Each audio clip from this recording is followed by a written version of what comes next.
नमस्कार दोस्तों, आप सभी का स्वागत है हमारे इस YouTube चैनल सरस्वती जी के क्लासेस में।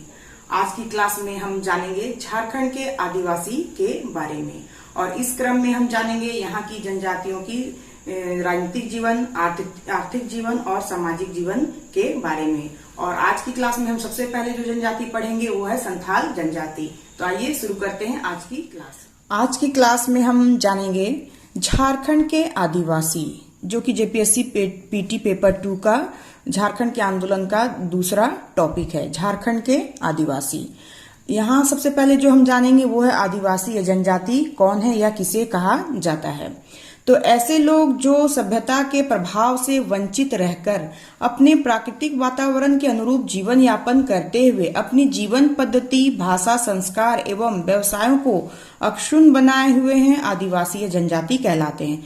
तो ये वे लोग हैं जो सभ्यता के प्रभाव से वंचित हैं और अपने प्राकृतिक वातावरण के अनुरूप ही अपना जीवन यापन करते हैं और अपने जीवन की पद्धति, भाषा, संस्कार, व्यवसाय ये सभी को अक्षुण्ण बनाए हुए हैं। उन्हें ही आदिवासी कहा जाता है, आदिवासी या जनजाति। अब है कि आदिवासी शब्द का शाब्दिक अर्थ क्या होता है। तो आदिवासी शब्द का शाब्दिक अर्थ है आदिकाल से रहने वाले लोग। आगे है पूरा पाषाण काल से ही झारखंड में जनजातियों का निवास रहा है। अब हम लोगों को मालूम है कि पूरा पाषाण काल से ही झारखंड में जनजातियों का निवास रहा है। 2011 की जनगणना के अनुसार झारखंड में जनजातीय समूहों की जनसंख्या 86,45,000 और 42 है, जो राज्य की कुल जनसंख्या का 26.2% है। क्या है कि पूरा पाषाण काल से ही झारखंड में जनजातियों का निवास रहा है और 2011 की जनगणना के अनुसार झारखंड में जनजातियों का जो समूह है उनकी जनसंख्या कितनी है, तो वो है 86,45,042 और जो राज्य की जितनी जनसंख्या है यानी कि राज्य की कुल जनसंख्या का कितना प्रतिशत है, तो 26.2। यहाँ से क्वेश्चन जो है एग्जाम में पूछे जाते हैं, तो ये याद रखना बहुत ही जरूरी है। 26.2 जो है वो कुल जनसंख्या में जनजातियों की संख्या है। आगे हम जानेंगे झारखंड में मुख्य रूप से 32 प्रकार की जनजातियां निवास करती हैं, जिन्हें भारतीय संविधान के अनुच्छेद 342 के अंतर्गत अनुसूचित जनजाति घोषित किया गया है। ये भी बहुत इंपॉर्टेंट है कि किस अनुच्छेद के द्वारा जो 32 जनजातियां हैं उन्हें अनुसूचित जनजाति घोषित किया गया है, तो वो अनुच्छेद है 342 और ये 32 प्रकार की जनजातियों को अनुसूचित जनजाति के रूप में घोषित किया गया है भारतीय संविधान के 342वें अनुच्छेद में, जिनमें से 8 आदिम जनजाति और 24 जो है वो जनजाति हैं। अब ये जो 32 जनजातियां हैं उनमें 8 जो है वो आदिम जनजाति के रूप में जानी जाती हैं और 24 जो है वो मुख्य जनजातियां हैं। ये जो आदिम जनजाति है वे कौन कौन से हैं, तो इन्हें पहले हम लोग जान लेते हैं कि आदिम जनजाति के अंतर्गत कौन कौन सी जनजातियां आती हैं। तो ये है असुर, परहिया, सबर, बिरहोर, बिरजिया, कोरवा, माल पहाड़िया व शौरिया पहाड़िया। तो ये 8 जनजातियां जो है वो आदिम जनजातियों के अंतर्गत आते हैं। अब है कि इन जनजातियों को निर्वाह के आधार पर 4 भागों में बांटा जाता है। ये जो 32 जनजातियां हैं उन्हें निर्वाह के आधार पर 4 भागों में बांटा जा सकता है। सबसे पहला है घुमंतू जनजाति, जैसे कि उदाहरण के रूप में हम लोग जान सकते हैं कि बिरहोर, सबर, खड़िया ये सभी जनजातियां जो है वो घुमंतू जनजाति के रूप में आते हैं, यानी कि इनका जीवन जो है घुमंतू जीवन होता है। फिर है घुमंतू कृषक। घुमंतू कृषक के अंतर्गत कौन से जनजाति आ सकते हैं, तो उदाहरण के रूप में हम जान सकते हैं कि शौरिया पहाड़िया, कोरबा ये जो जनजातियां वो घुमंतू कृषक हैं, यानी कि ये घूमते एक जगह से दूसरी जगह पलायन भी करते हैं और साथ में कृषि भी करते हैं। तीसरी जो जनजाति का जो भाग है वो है कृषक जनजाति, यानी तीसरी प्रकार की जनजाति जो है वो है कृषक जनजाति।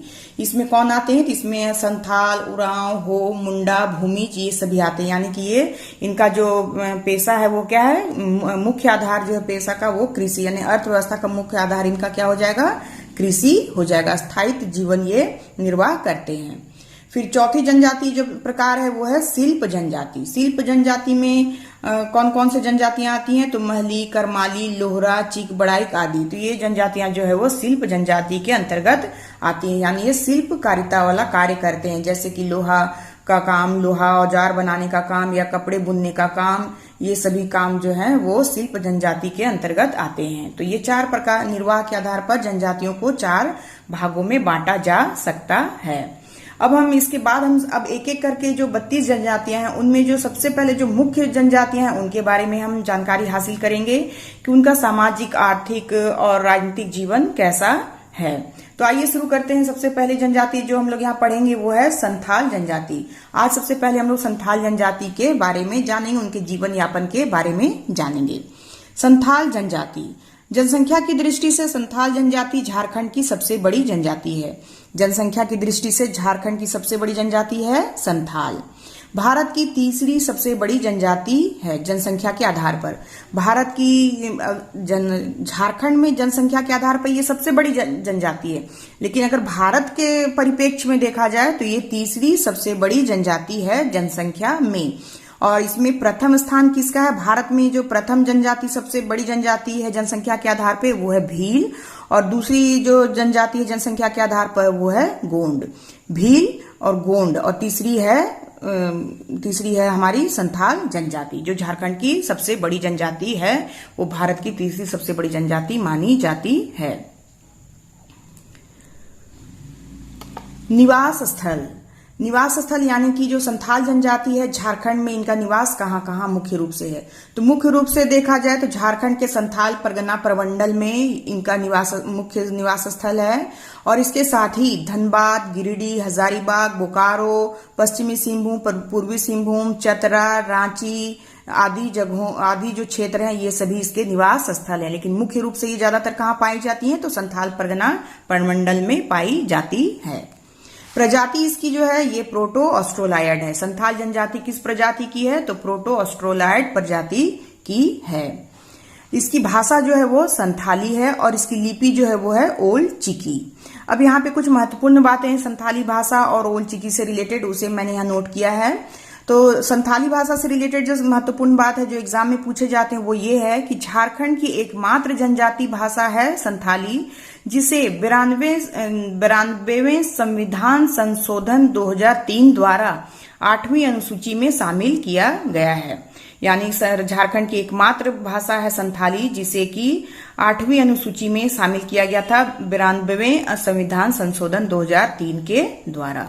और लिपि जो है ओल चिकी, उसके बारे में जो महत्वपूर्ण जानकारी ये है कि ओल चिकी जो लिपि है संथाल की, उसका आविष्कार रघुनाथ मुर्मू द्वारा किया गया है। तो यहां से भी क्वेश्चन जो है एग्जाम में पूछे जाते हैं। अब हम आगे देखेंगे कि लुगु बुरु को संथालों का संस्थापक पिता माना जाता है। तो यहां से भी क्वेश्चन पूछे जाते हैं कि संथालों का संस्थापक पिता किसे माना जाता है? तो लुगु बुरु को संथालों का संस्थापक पिता माना जाता है। अब हम जानेंगे संथालों के सामाजिक जीवन या सामाजिक व्यवस्था के बारे में। तो इनका जो समाज है वो पितृसत्तात्मक समाज है। इनमें 12 पितृवंशीय व बहिर्विवाही गोत्र पाए जाते हैं। यानी संथालों में 12 गोत्र जो है वो प्रमुख गोत्र हैं जो कि पितृवंशीय हैं और साथ ही बहिर्विवाही गोत्र हैं। इसमें है मुर्मू, हंसदास, सोरेन, हेम्ब्रम, किस्कू, बास्के, बेसरा, पोरिया, टुडू, गेंडुआर, चौड़े एवं मरांडी। तो ये 12 गोत्र हैं संथाल जनजातियों के। अब हम आगे जानेंगे सगोत्री विवाह इनमें वर्जित है। संथालों में सगोत्री विवाह जो है वो वर्जित माना जाता है, वर्जित है। युवागृह, जो संथालों का युवागृह है उसे घोटुल कहा जाता है। विवाह को बापला कहा जाता है। और जो विवाह है वो कई प्रकार के होते हैं, जैसे कि किरिंग बापला, किरिंग जवाई, इतूत, निर्बोलोक, टुनकी दीपिल बापला, घर दी जवाई, सेवा विवाह, शांगा विवाह आदि। तो ये सभी जो है विवाह के प्रकार हैं जो संथालों में प्रचलित हैं। लेकिन जो सर्वाधिक प्रचलित विवाह है संथालों में वो है किरिंग बापला। किरिंग बापला संथालों में सर्व प्रचलित विवाह है। फिर इनमें वधू मूल्य होता है। वधू मूल्य यानी कि जब शादी होती है तो वर पक्ष की ओर से वधू को कुछ राशि दी जाती है जिसे वधू मूल्य कहा जाता है। और ये जो वधू मूल्य हर जनजाति में अलग अलग नामों से जाना जाता है। तो संथाल जनजाति में वधुमूल्य को पौन कहते हैं, पौन कहलाता है, वधुमूल्य जो है वो पौन कहलाता है। सबसे कठोर सजा जो है संथाल जनजाति में वो है बिटलाहा। बिटलाहा यानी कि सामाजिक बहिष्कार। ऐसे अपराध, यौन संबंधों से जुड़े हुए अपराध या बहुत बड़े बड़े जो अपराध होते हैं उनसे संबंधित जो सजा होती है वो बिटलाहा है, यानी इन्हें सामाजिक बहिष्कार कर दिया जाता है अपराधी को। संथालों की सुव्यवस्थित गांव होती है, यानी संथाल जो है वो सुव्यवस्थित गांव में रहते हैं और गांव का प्रधान जो है वो मांझी होता है। संथालों के गांव के प्रधान को मांझी कहते हैं। फिर गांव की पंचायत जो है वो मांझी थान में बैठती है। गांव की जो पंचायत बैठती है वो कहाँ बैठेगी, तो मांझी थान में बैठेगी, यानी प्रधान मांझी होगा और मांझी थान में पंचायत की बैठक होगी। अब हम जानेंगे इनके आर्थिक जीवन के बारे में। आर्थिक जीवन, कृषि आजीविका का मुख्य आधार है। संथालों की आजीविका का मुख्य आधार क्या है, तो कृषि है। साथ ही ये पशुपालन और वन उत्पाद पर भी निर्भर करते हैं, यानी कि इनकी अर्थव्यवस्था में कृषि तो मुख्य रूप से है ही, साथ ही पशुपालन भी ये करते हैं और वन उत्पादों का भी खरीद बिक्री ये करते हैं। फिर धान जो है इनकी प्रमुख फसल है। धान संथालों की प्रमुख फसल है, यानी कृषि के दौरान ये धान की फसल उपजाते हैं प्रमुख रूप से। फिर मुख्य भोजन इनका, चूंकि धान जो है प्रमुख फसल है तो मुख्य भोजन क्या हो जाएगा, चावल। अब इनका प्रमुख पेय क्या है इनका, तो हड़िया या पोचाई। ये जो प्रमुख पेय उसे हड़िया या पोचाई कहा जाता है और ये क्या है, ये है चावल की शराब, यानी चावल से शराब बनाई जाती है जिसे कि हड़िया या पोचाई कहा जाता है। अब हम जानेंगे इनके धर्म के बारे में। इनका जो धर्म है उसमें जो प्रधान देवता है इनके वे हैं सिंह बोंगा। प्रधान देवता संथालों के सिंह बोंगा कहलाते हैं या फिर ठाकुर भी कहलाते हैं, जिसे सृष्टि का रचयिता या विश्व विधाता माना जाता है। प्रधान देवता सिंह बोंगा या ठाकुर और जिसे सृष्टि का रचयिता या विश्व विधाता माना जाता है। दूसरे जो प्रमुख देवता हैं संथालों के वे हैं मरांग बुरु। मरांग बुरु इनके दूसरे प्रमुख देवता हैं। साथ ही ग्राम देवता भी इनमें होते हैं। मुख्य ग्राम देवता जो इनके हैं वे हैं जाहेर एरा। जाहेर एरा और इनका निवास स्थान जो है वो है जाहेर थान। जाहेर एरा जो ग्राम देवता हुए और उनका निवास स्थान क्या हो गया, जाहेर थान जो है उनका निवास स्थान हो गया। अब है गृह देवता। इनके जो गृह देवता हैं वो हैं उड़ाक बोंगा। उड़ाक बोंगा इनके कौन है, तो ये है गृह देवता। साथ ही धार्मिक प्रधान जो है इनके वे नायके कहलाते हैं। धार्मिक प्रधान कौन है, नायके हैं। फिर समाज में जंतर मंतर, जादू टोना आदि का भी प्रचलन है। इनके समाज में जंतर मंतर, जादू टोना